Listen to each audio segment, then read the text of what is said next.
Please, no donuts. Thank you for MISTA&CAKZ. Thank you for MISTA&CAKZ. Southern draw. People have never seen, like most doctors have never seen one this big. They get excited when they see it. It's big, it's not cancerous, and it can shrink. They be like so amazed, and they be wanting to come call other doctors. I said, no. No, you can't touch my shit. No, they can't come along. But it would just be a cool experience. Fuck them, is you gonna give me some money? No. No. And they be like, okay, Miss McIntyre. Miss McIntyre won't let us see hers, but it's so cool. It's like they get excited. But yeah, I don't talk about it. That's how y'all think I keep all my business on there. I really don't. People ask like this, and I just ignore them. I block them. You need to get your thyroid checked. No more. You gonna do a video about yours? Bye, bitch. You know, but I see it just like y'all see it. So you guys don't be reading, and that's why y'all be fucked up at. That's how I be having an advantage over most people, and that's how those white folk have advantages over you. I'm gonna say this again. Years ago, I'm gonna try to find this post. Years ago, there was a post on Facebook, and I'm saying years ago, it's like 10 years ago, might be like 14 years ago. It was years ago. A post went viral on Facebook. It was a white man. He said, "Dear white people, don't be afraid, of the black folks, coming up and getting on the internet," basically. He was like, they don't read. Don't be scared of them becoming smarter than you, more powerful than you, stuff like that. They don't read. So because they don't read, continue to hide all of your information in books. And that's what they do. Y'all will learn so much if you just pick up a book, not watch the movie. Just like y'all like, oh, I watched Precious. Bet you should have read the book Push. I read Push in 10th grade. Push is what the movie Precious is based off of. And Push was 100 times worse than the movie Precious. It taught me so much about relationships when you have kids and self-esteem. That book is a powerful tool. I read that in high school. It was all red. It was like this thick, and it's called Push. A lot of y'all never read that. Y'all just watch movies. That book wasn't no joke. I'm a book reader. I love urban novels, but I read anything. I love books. Go Google it. Type in Push. It's all red. It say Push. I was like, what is this? And I didn't even know. Like, mind y'all, the movie Precious wasn't even out when I was in high school. I pulled it out, and I couldn't put it down. I was so disturbed and intrigued and educated and disgusted. Nah, I had AP English. Reading was not optional. I took college English, too, in high school.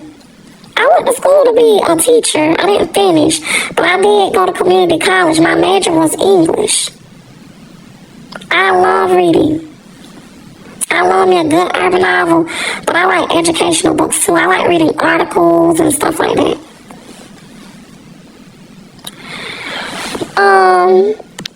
You couldn't read? You're not a good reader. A lot of people aren't good readers. I was just seeing the shit with Webby this morning. Like, it popped up on my TikTok.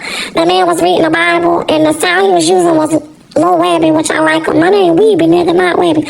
But, Lil Webby, when he was reading on the Breakfast Club, he was trying to do the drop, and he was like Angela Yee, Shalom, my God, like he couldn't read. And people think that's funny, and I think that's sad. And that's what a lot of black boys go through. It goes back to like how people pick on my husband. Now that my brother said my husband was in slow class, and I said, yeah, he was in the 600 hallway, and I love him anyways. There's so many black boys that don't know how to read, and it's because of our dynamics. Like, listen, I'm gonna just explain like how I explained to my husband about his story. My husband, Mom and Dad were married for 30 plus years. My husband's mom been on her same job for over 30 years, or at least 28 years, something like that. I think she just hit 30 years like a year ago because they gave her a pen, that was it. But she's on her job for 30 years, married for 30 plus years. She had 3 kids with their dad, 4 kids total. Her oldest was somebody else. She was a teen mom. But she picked herself up, bought a house, owned her house. She just finished paying it off, right? But her sacrifice was she always had to work. She didn't have food stamps most of the time because she couldn't qualify. She made too much money. And she had this sorry-ass nigga in her life that worked and didn't pay bills, or paid bills when he felt like it, went out and cheated on her all the time, made babies, brought home all these babies. He had a baby from a fucking crackhead. You got a whole job, this nigga got a baby from a fucking crackhead. So imagine how she had to feel, right? She was depressed. I'm not being shady, I'm being dead serious. I am being dead serious. I'm not being funny. I'm being dead serious. So my husband grew up in this chaos, right? When he's doing bad at school, his mama can't take off work to come see like what's going on, why he doing bad. When he need help with his homework, his mama not helping him with homework. This whole sleep, she gotta go to work at 3 o'clock in the morning. She was a present parent financially, but she was an absent parent physically. Like, that's just the truth. So you didn't fail you, your mammy failed you. The school system failed you as well, but the school system parent in conjunction, they're not even parents, but they parent, let me change it, they teach in conjunction with the parents. The parents are required to make sure the kids are getting to school on time. When a kid is having behavioral problems, it's the parent's job to get to the root of the behavioral problem, etc. But most black parents, I've been through this as well, failed their children. They're too busy. The mama's too busy working, especially if she don't got government assistance. And she's dealing with depression. She's just trying to stay alive and stay afloat. This is me observing this. It's not his mama telling me this. It's just me, like, I've been with my husband since I was 18. I done experienced life as a grown-up. I done went through depression. I done seen what it feel like to have a nigga cheating on you and you can't even get out of bed. But you gotta get out of bed because who gonna take care of these kids? So I know exactly what that feels like. The only difference with me is, like, my husband, I tell you, his brother used to make sure he got to school because his mama at work. His oldest brother got to watch all of them. His brother under that got to watch all of them. Like, the kids raise the kids. And that's why me and my husband differ when it comes to parenting. I had to raise my siblings as well. I watched everybody's children. I hated that shit. And maybe it'll resonate for you. But it's like, when I go to Denny's, I already know what I'm going to fucking order. I already know. But I still look at the menu every damn time. Then they get mad because, like, does that make sense? What I'm like, the analogy there? It's like 100%. But you got to remember, women are stimulated by emotion. So when you make that statement, they automatically see it as a form of being disloyal, okay, or cheating. Well, if that's the case, watch me reverse this, mister. How many of you ladies take provocative photos and post your pictures in Instagram with tight dresses? To men, that's cheating. You're being disloyal. See, you'll get mad at your man for liking another woman's picture, but you'll go and post the same pictures for other men to see.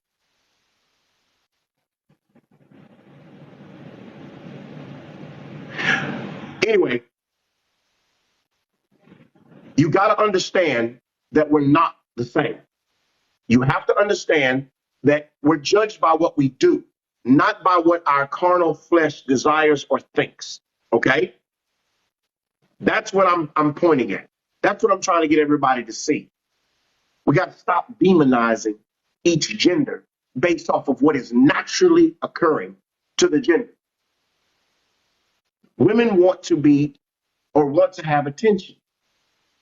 Attention for women is like sex for men,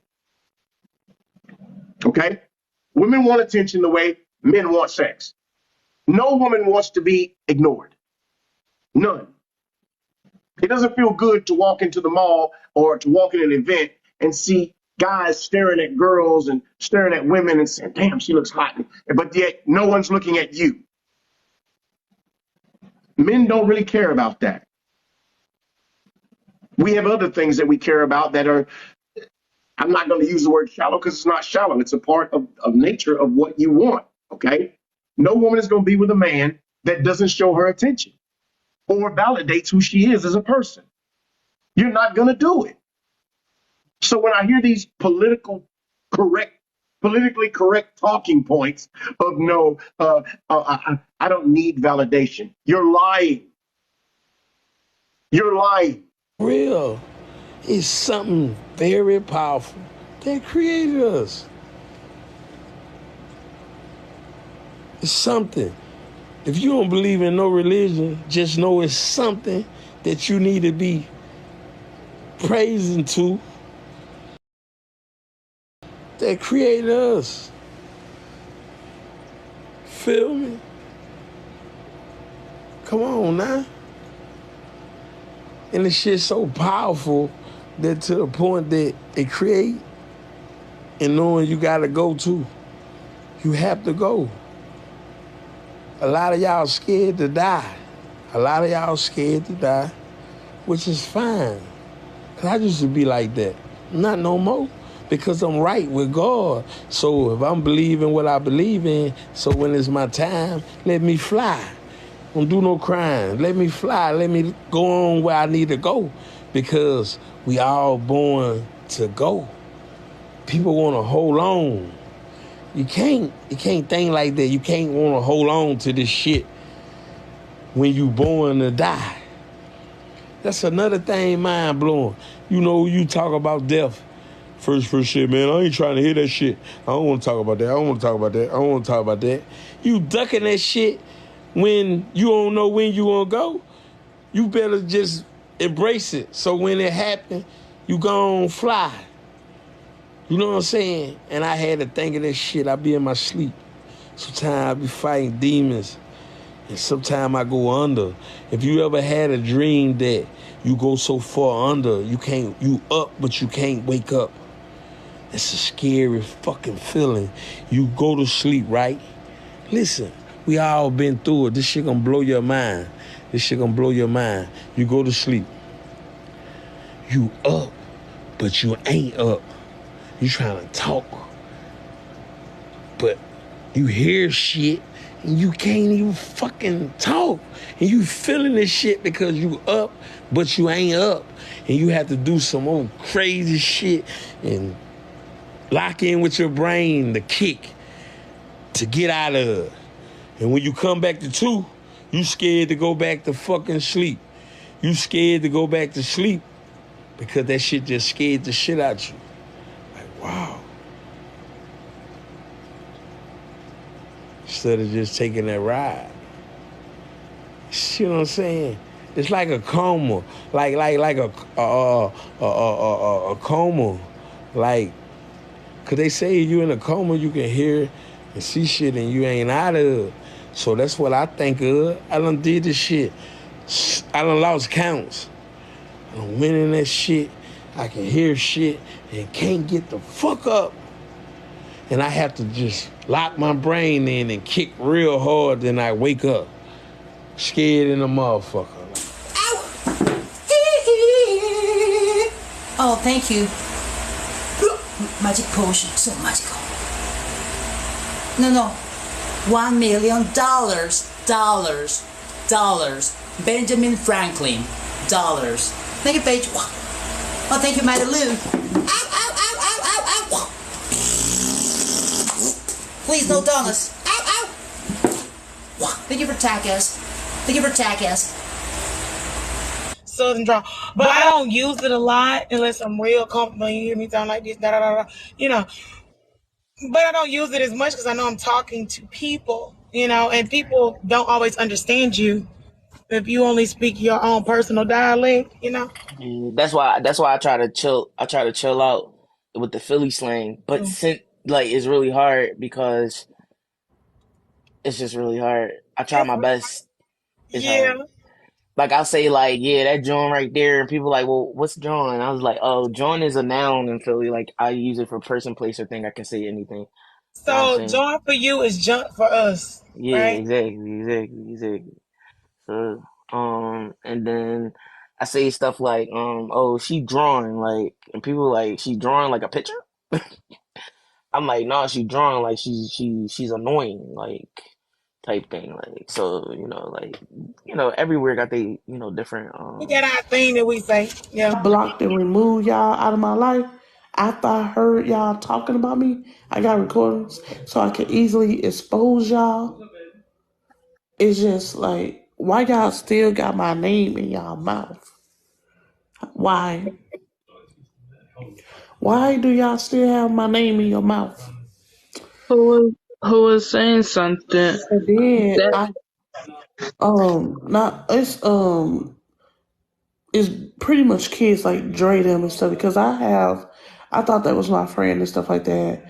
And it's this one little girl, her name Allison. She going around backstabbing everybody, lying and stuff. about, I don't know what it's about, but she going around lying about everything and everybody. So Wow. she's the main source of it. And it's just like, why you even going around lying because you want people to be your friend so bad? Baby, you live life and you learn. You learn to do without. And once you learn how to do without, some things do not bother you. Sometimes you just gotta accept people for who they are, and they will show you exactly what they are. Yeah. You don't got to sit there and be understanding all the time. You ever heard somebody tell you you got to be more understanding? Oh no, baby, my understanding been left. My understanding left the minute I realized I was being too understanding. I don't have any. You don't understand what I'm saying? Nope. I don't have none. Thank you, Taylor. Thank you, Rhea. I love your energy too. I'm not perfect, no, y'all. But sometimes you gotta make people stand on what they believe in. You believe that you finna break me down? Baby, I just healed from some stuff. I ain't going back through that.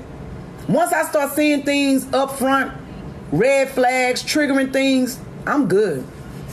You become more of a mere commoner to me. It's no more of a love interest for me. I just look at you like a regular dude off the street. Hey, how you doing? And keep it going.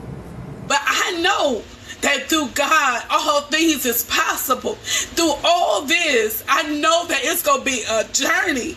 And I want to be here where God has me here, y'all.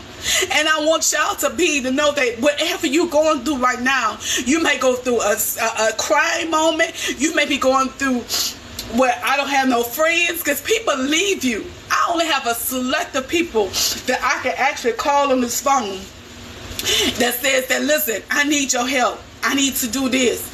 But guess what? I'm going to remember y'all. Y'all not just sowing these seeds to me.